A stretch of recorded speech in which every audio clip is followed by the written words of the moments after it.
Martinez একটা lucky charm. কখনোই ফাইনালে হারেননি তিনি, বরং তার ছোঁয়াতেই যেন মেরুর বুকে নেমেছে বৃষ্টি। ট্রফি খরায় থাকা দল তার ছোঁয়ায় পেয়েছে ট্রফির স্বাদ। এমিলিয়ানো মার্টিনেজ আর্জেন্টিনার 28 বছর পর জেতা কোপা আমেরিকা টিমের মেম্বার। তিনি 36 বছর পর জেতা আর্জেন্টিনা ওয়ার্ল্ড কাপ টিমের মেম্বার। মার্টিনেজ অ্যাস্টন ভিলার হয়ে 30 বছর পর জিতিয়েছেন মেজর ট্রফি এবং 44 বছর পর জেতা কোনো ইউরোপীয় ট্রফি জেতা টিমের মেম্বার। এই সবই কি কোনো নিছক কাকতালীয় ব্যাপার, নাকি মার্টিনেজ অতি অসাধারণ কেউ?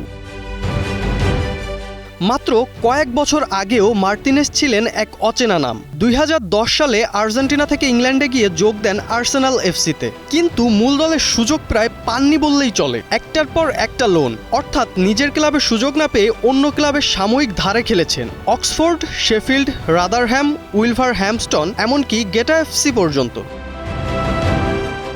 27 বছর বয়সে তিনি ছিলেন লোনি গোলকিপার, যে বয়সে অনেক ফুটবলার ক্যারিয়ারের সেরা সময়ে পৌঁছে যায়। সে বয়সে মার্টিনেজ নিজের অস্তিত্ব টিকিয়ে রাখার লড়াই করছিলেন। এরপর আসে 2020 সাল। আর্সেনালের প্রথম গোলকিপার ইনজুরিতে পড়তেই হঠাৎ সুযোগ পান মার্টিনেজ, আর সেই সুযোগটাই বদলে দেয় সবকিছু। এফএ কাপ জয়ে দুর্দান্ত পারফরমেন্স করে পুরো ইংল্যান্ডকে চমকে দেন তিনি। তারপর যোগ দেন অ্যাস্টন ভিলা এফসিতে, আর ঠিক সেখান থেকেই শুরু হয় ইতিহাস। 2021 সালে আর্জেন্টিনার হয়ে যেতেন 28 বছর পর কোপা আমেরিকা। সেমিফাইনালে কলম্বিয়ার বিপক্ষে টাই ব্রেকারে তার সেই বিখ্যাত সেভ আজও ফুটবল ইতিহাসের অংশ। এরপর 2022 বিশ্বকাপ। 36 বছর পর আর্জেন্টিনাকে বিশ্ব চ্যাম্পিয়ন হতে সাহায্য করেন মার্টিনেজ। ফাইনালে ফ্রান্সের বিপক্ষে শেষ মুহূর্তে কলোমুয়ানির শট ঠেকানো, এটা শুধু একটা সেভ ছিল না, এটা ছিল ইতিহাস বাঁচানো। তাছাড়াও ফাইনালে টাই ব্রেকারে মার্টিনেজের অসাধারণ কিছু সেভই লিওনেল মেসিকে এনে দেয় স্বপ্ন পূরণের বিশ্বকাপ।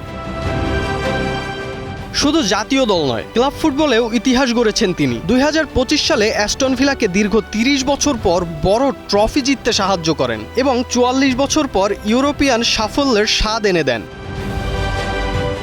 আজকের ফুটবলে হয়তো অনেক স্কিল্ড টেকনিক্যাল গোলকিপার আছে, কিন্তু মার্টিনেজের মতো কেউ আছে কি? অবহেলিত থেকে রত্নে রূপান্তর। যা চায় দল, ইনি যেন এনে দেন ঠিক তাই। গোলবারে তিনিই সময়ের সবথেকে বিশ্বস্ত হাত নয় কি? রাফসান মনি, নিউজ 24।